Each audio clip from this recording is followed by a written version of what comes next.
வணக்கம் நேயர்களே, இது உங்களோட TNEGA-ஓட அஃபிஷியல் யூடியூப் சேனல்.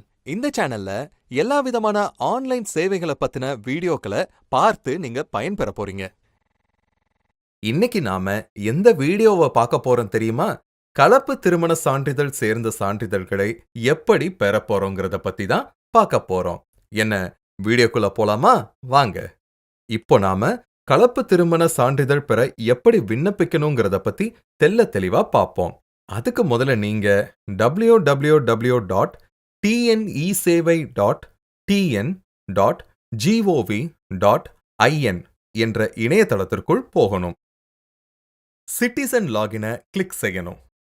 சிட்டிசன் லாகினை பதிவு செய்ய தெரியவில்லை என்றால் கீழே இருக்கும் டிஸ்கிரிப்ஷன் பாக்ஸை கிளிக் செய்தால் சிட்டிசன் லாகினை பதிவு செய்வதற்கான உதவி கிடைக்கும்.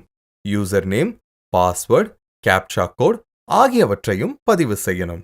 அதன் பிறகு லாகின் பட்டனை கிளிக் செய்யணும். அடுத்தபடியாக உங்களுக்கு தெரியக்கூடிய ரெவென்யூ டிபார்ட்மெண்ட்டை கிளிக் செய்யணும்.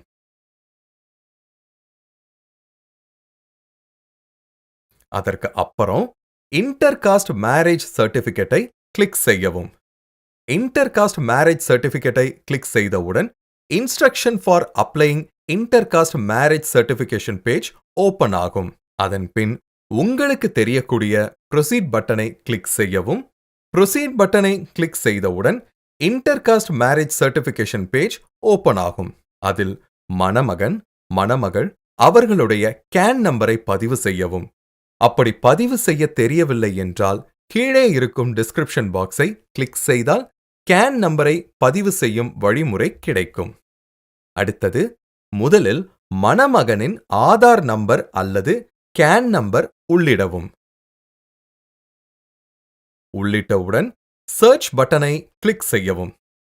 அதேபோல் மணமகளின் ஆதார் நம்பர் அல்லது கேன் நம்பரை உள்ளிடவும். உள்ளிட்டவுடன் சர்ச் பட்டனை கிளிக் செய்யவும். அனைத்தையும் சரிபார்த்தவுடன் ப்ரொசீட் பட்டனை கிளிக் செய்யவும். ப்ரொசீட் பட்டனை கிளிக் செய்தவுடன் அப்ளிகன்ட் டீடைல்ஸ் பேஜ் ஓபன் ஆகும். அதில் முதல் காலத்தில் அப்ளிகன்ட் டீடைல்ஸ் குரூம், இதுல முதல் ஆப்ஷனாக டிஸ்ட்ரிக்ட் வேர் SC அல்லது ST சர்டிபிகேட் இஸ் இஷ்யூட், இதில் தங்களின் ஆப்ஷனை கிளிக் செய்யவும். இந்த ஆப்ஷனை பதிவு செய்ய தெரியவில்லை என்றால் கம்யூனிட்டி சர்டிபிகேட்டை பார்த்து தெரிந்து கொள்ள வேண்டும். அடுத்தது தாலுக் வேர் SC அல்லது ST சர்டிபிகேட் இஸ் இஷ்யூட், இதுல தங்களின் ஆப்ஷனை பதிவு செய்யவும். அடுத்தது வில்லேஜ் வேர் SC அல்லது ST சர்டிபிகேட் இஸ் இஷ்யூட், இதுலயும் தங்களுடைய ஆப்ஷனை பதிவு செய்யணும். அடுத்தது காஸ்ட் ஆப்ஷன்ல உங்களுடைய சாதியை பதிவு செய்ய வேண்டும். அடுத்தது கம்யூனிட்டி சர்டிபிகேட் நம்பர் என்ற ஆப்ஷன்ல தங்களின் கம்யூனிட்டி சர்டிபிகேட் நம்பரை பதிவு செய்யணும். அடுத்தது குரூம்ஸ் ரெசிடென்ஷியல் அட்ரஸ் என்ற காலத்தில் duration of residence in the above mention address years, அதாவது வருடம் என்ற ஆப்ஷனில் மணமகன் தங்கியிருந்த முகவரியின் வருடத்தை அதில் பதிவு செய்ய வேண்டும். அடுத்தது அப்ளிகன்ட் டீடைல்ஸ் பிரைட்ஸ் என்ற காலத்தில் காஸ்ட் என்ற ஆப்ஷனில் மணமகளின் சாதியை கிளிக் செய்யவும். அடுத்தது கம்யூனிட்டி சர்டிபிகேட் நம்பர் என்ற ஆப்ஷனில் கம்யூனிட்டி சர்டிபிகேட் நம்பரை பதிவு செய்யவும். அடுத்தது பிரைட்ஸ் ரெசிடென்ஷியல் அட்ரஸ் என்ற காலத்தில் duration of residence in the above mention address years, அதாவது வருடம் என்ற ஆப்ஷனில் மணமகள் தங்கியிருந்த முகவரியின் வருடத்தை அதில் பதிவு செய்யவும். அடுத்தது அப்ளிகன்ட் கரண்ட் அட்ரஸ், அதாவது தற்போதைய முகவரி என்ற காலத்தில் மணமகன், மணமகள் எந்த முகவரியில் தங்கி இருக்கிறார்களோ அந்த முகவரியை கிளிக் செய்யவும். இருவரும் மணமகன் வீட்டில் தங்கியிருந்தால் சேம் அஸ் குரூம் அட்ரஸை கிளிக் செய்யவும். இருவரும் மணமகள் வீட்டில் தங்கியிருந்தால் சேம் அஸ் பிரைட் என்ற அட்ரஸை ஆப்ஷனை பதிவு செய்யவும். அடுத்தது மேரேஜ் டீடைல்ஸ் என்ற காலத்தில் டேட் ஆஃப் மேரேஜ் என்ற ஆப்ஷனில் தங்களின் திருமண நாளை பதிவு செய்யவும்.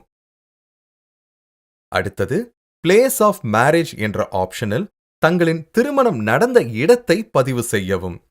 அடுத்தது டேட் ஆஃப் ரெஜிஸ்ட்ரேஷன் என்ற ஆப்ஷனில் தங்களின் திருமணம் ரெஜிஸ்ட்ரேஷன் நடந்த நாளை பதிவு செய்யவும். அடுத்தது ரெஜிஸ்ட்ரேஷன் நம்பர் என்ற ஆப்ஷனில் தங்களின் திருமணம் ரெஜிஸ்ட்ரேஷன் நம்பரை பதிவு செய்யவும். அடுத்தது டிஸ்ட்ரிக்ட் என்ற ஆப்ஷனில் தங்களின் ஆப்ஷனை கிளிக் செய்யவும். அடுத்தது சப் ரெஜிஸ்ட்ரார் ஆபீஸ் என்ற ஆப்ஷனில் தங்களின் திருமணம் ரெஜிஸ்டர் ஆன ஆபீஸ் இடத்தை பதிவு செய்யவும். அடுத்ததாக டிக்ளரேஷன் என்ற ஆப்ஷனில் இருப்பதை சரியாக படித்த பின் செக் பட்டனை கிளிக் செய்யவும். கடைசியாக அனைத்தும் சரிபார்த்த பிறகு சப்மிட் பட்டனை கிளிக் செய்யவும். சப்மிட் பட்டனை கிளிக் செய்தவுடன் list of document page open ஆகும். அதில் என்ன டாக்குமெண்ட்டுகளை அப்லோட் செய்யணும் என்பதை பற்றி விரிவாக பார்ப்போம். அதற்கு முதல்ல combined photo of husband and wife, permanent community certificate of the groom, permanent community certificate of the bride, marriage registration certificate ஆகிய ஆவணங்கள் தேவைப்படும். இந்த டாக்குமெண்ட்ஸ் எல்லாத்தையும் சப்போர்ட்டட் ஃபைல் டைப்ஸ், அதாவது PDF ஆகவோ JPEG ஆகவோ PNG ஆகவோ அப்லோட் செய்ய வேண்டும். அதே மாதிரி supported file size document 200 KB இருக்க வேண்டும். அதேபோல் supported file size of photo 50 KB அளவில் இருக்க வேண்டும். இந்த டாக்குமெண்ட்டுகளை ஸ்கேன் செய்து சேவ் பண்ணி வச்சுக்கணும். அப்போதான் இந்த மாதிரி டாக்குமெண்ட்டை ஈஸியா அப்லோட் செய்ய முடியும். இப்போ இந்த டாக்குமெண்ட்டுகளை எப்படி அப்லோட் செய்வது என்பதை பற்றி விரிவாக பார்க்கலாம். செலக்ட் டாக்குமெண்ட் என்ற இடத்தில் செலக்ட் கிளிக் பண்ணணும். செலக்டை கிளிக் செய்தவுடன் combined photo of husband and wife option வரும். அதற்கு பக்கத்தில் டாக்குமெண்ட் நம்பர் என்ற ஆப்ஷன் வரும். அதில் டாக்குமெண்ட் நம்பரை குறிப்பிட வேண்டும். இப்போ போட்டோ ஆப்ஷனை கிளிக் பண்ணதுக்கு அப்புறம் ஆட் கிளிக் செய்யவும் உங்களுடைய போட்டோ ஆஃப் ஹஸ்பண்ட் அண்ட் ஒய்ஃபை ஆட் பண்ணவும். ஆட் பண்ண அப்புறம் அப்லோட் பட்டனை கிளிக் செய்யணும். திரும்பவும் அதே செலக்ட் ஆப்ஷனுக்கு போயிட்டு permanent community certificate of the groom click செய்யப்படணும். அதுக்கு பக்கத்துல டாக்குமெண்ட் நம்பர் என்ற ஆப்ஷன் வரும். அதில் டாக்குமெண்ட் நம்பரை குறிப்பிடணும். ஆட் பட்டனை கிளிக் செய்தவுடன் பெர்மனன்ட் கம்யூனிட்டி சர்டிபிகேட் ஆஃப் க்ரூமை ஆட் செய்து அப்லோட் பட்டனை கிளிக் செய்யவும். திரும்பவும் அதே செலக்ட் ஆப்ஷனுக்கு போயிட்டு permanent community certificate of the பிரைடை கிளிக் செய்யணும். அதற்கு பக்கத்தில் டாக்குமெண்ட் நம்பர் என்ற ஆப்ஷன் வரும். அதில் டாக்குமெண்ட் நம்பரை குறிப்பிட வேண்டும். ஆட் பட்டனை கிளிக் செய்தவுடன் பெர்மனன்ட் கம்யூனிட்டி சர்டிபிகேட் ஆஃப் பிரைடை ஆட் செய்து அப்லோட் பட்டனை கிளிக் செய்ய வேண்டும். திரும்பவும் அதே செலக்ட் ஆப்ஷனுக்கு போயிட்டு மேரேஜ் ரெஜிஸ்ட்ரேஷன் சர்டிபிகேட்டை கிளிக் செய்யணும். அதுக்கு பக்கத்துல டாக்குமெண்ட் நம்பர் என்ற ஆப்ஷன் வரும். அதில் டாக்குமெண்ட் நம்பரை குறிப்பிட வேண்டும். ஆட் பட்டனை கிளிக் செய்தவுடன் மேரேஜ் ரெஜிஸ்ட்ரேஷன் சர்டிபிகேட்டை ஆட் செய்து அப்லோட் பட்டனை கிளிக் செய்யவும். அடுத்ததா செல்ஃப் டிக்ளரேஷன் ஃபார்மை டவுன்லோட் பண்ணணும்.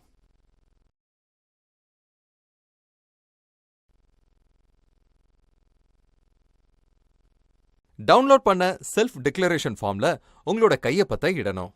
கையொப்பம் இட்ட அந்த ஃபார்மை ஸ்கேன் செஞ்சு ஸ்டோர் செஞ்சுக்கணும். அதனை மறுபடியும் விண்ணப்பித்த அந்த பக்கத்துக்கு சென்று ஸ்டோர் பண்ண செல்ஃப் டிக்ளரேஷன் ஃபார்மை அப்லோட் பண்ணணும். அப்போது அப்லோட் சக்சஸ்ஃபுல்லி என வரும்.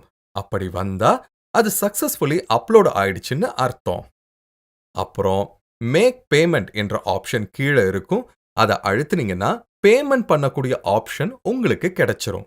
அடுத்தது அக்ரி டு டேர்ம்ஸ் அண்ட் கண்டிஷனை கிளிக் செய்து மேக் பேமெண்ட் பட்டனை கிளிக் செய்யணும்.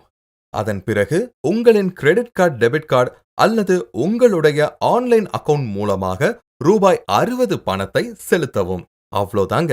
இன்டர்காஸ்ட் மேரேஜ் சர்டிபிகேட் சான்றிதழ்களை எப்படி சுலபமா பெறதுங்கிறத பத்தி தெரிஞ்சுக்கிட்டீங்க. இந்த TNEGA வெப்சைட் உங்களுக்கு பலவிதமான சர்வீசஸ்களை தரப்போகுது. அதுக்குண்டான வீடியோக்களும் இங்க அப்லோட் ஆகிக்கிட்டே தான் இருக்கும். அதை பார்த்து நீங்க எல்லாருமே பயன்பெறுவீங்கன்னு நாங்க நம்புறோம். நன்றி.